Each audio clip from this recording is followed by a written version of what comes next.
Autrefois classée parmi les sérieuses prétendantes au titre dans diverses compétitions dans lesquelles elle était engagée, la République démocratique du Congo, qui a perdu ce statut depuis maintenant plusieurs années, tient à tout prix à le retrouver. Et cela ne sera possible qu'en travaillant, c'est ce qu'a compris le ministre des Sports. L'homme s'investit à redorer le blason congolais terni par de mauvais résultats récoltés sur la scène continentale qu'internationale, celle qui est obligée à visiter pendant son séjour à Paris l'Institut national du sport, de l'expertise et de la performance. Une visite dont la raison s'explique, nouer des contacts avec la maison française en vue d'assurer la préparation d'athlètes congolais pour le JO Tokyo 2020 et Paris 2024. Voir des champions d'Afrique et des qualifications aux Jeux Olympiques.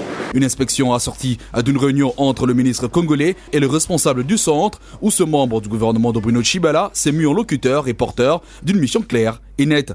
Pour nous qui sommes des nations qui se recherchent encore, nous sommes venus vérifier le repère de la performance et de la formation française en sport de haut niveau pour nous inspirer d'une part de ce qui se réalise ici, mais aussi pour voir quel partenariat nous pouvons développer. Comme le directeur général l'a énoncé, il y a des conventions en vue. L'entretien de tout à l'heure a été très positif. Agrégation dont le résultat s'annonce plutôt satisfaisant. Vous savez, c'est toujours un privilège de rencontrer un ministre dans nos locaux, dans cet établissement, dans ce vaisseau amiral du sport français.